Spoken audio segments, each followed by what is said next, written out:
Melina Anical. Hello everyone! I'm here again, Melina Nika.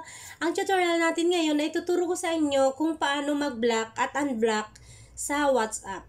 Ano nga bang ibig sabihin ng block at saka unblock? So, ang ibig sabihin ng block, once na blinak mo ng isang tao ay hindi ka na ma-message o matatawagan pa. Ano naman ang ibig sabihin ng unblock? So, ang ibig sabihin ng unblock, once na blinak mo siya, so i-unblock mo siya para ma-message ka niya at matawagan. So, ganyan ang pagkakaiba ng block at saka unblock.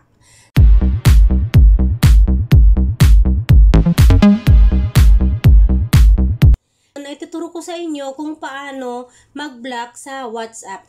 Kung meron kayong gustong i-block na tao, ay tuturuan ko kayo kung paano i-block ang isang tao na ayaw nyo na mag-chat sa inyo sa WhatsApp. So, ano nga bang ibig sabihin ng block? So, ibig sabihin ng block ay once na block mo na siya, hindi ka na niya message or matatawagan. So, napakadali lang. So, gayahin mo lang ang aking gagawin. Tara, let's!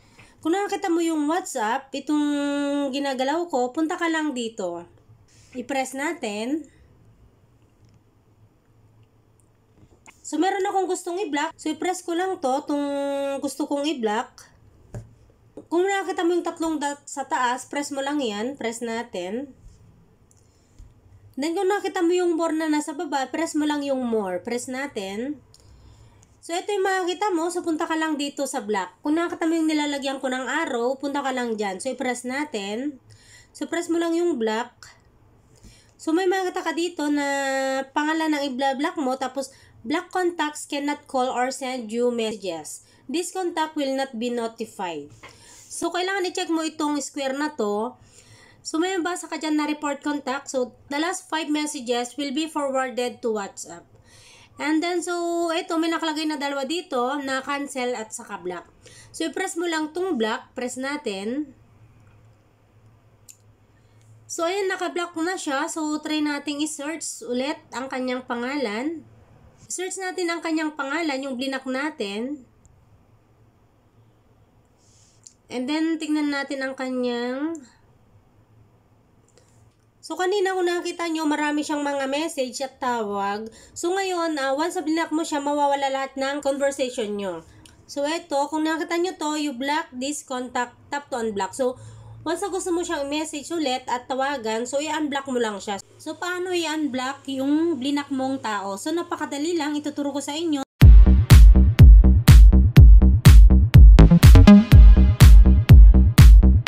So, kanina kung nakita nyo, marami siyang mga message at tawag. So, ngayon, once na blinak mo siya, mawawala lahat ng conversation nyo. So, ngayon, i-unblock natin. So, eto, kung nakita nyo to, you block this contact, tap to unblock. So, once na gusto mo siyang message ulit at tawagan, so, i-unblock mo lang siya. So, paano mag-unblock? So, ganun din yung same din yung process. Punta ka lang yung tatlong dot sa right side, yung nilalagyan ko ng arrow. So, balik ulit tayo dito. And then, press mo ulit yung more. So, press natin ulit yung more. So, kung nakita mo yung nilalagyan ko ng arrow, so, i-press mo lang yung unblock para matawagan ka niya at ma-message ka niya at ma-message mo rin siya at matawagan. Ganyan lang kadali kung paano mag-block at saka unblock sa WhatsApp. I hope na nakatulong ako sa inyo sa tutorial ko na ito, especially sa mga new beginners na hindi marunong kung paano mag-block at unblock sa WhatsApp. See you in the next tutorial. Thanks for watching. God bless us all. Bye-bye!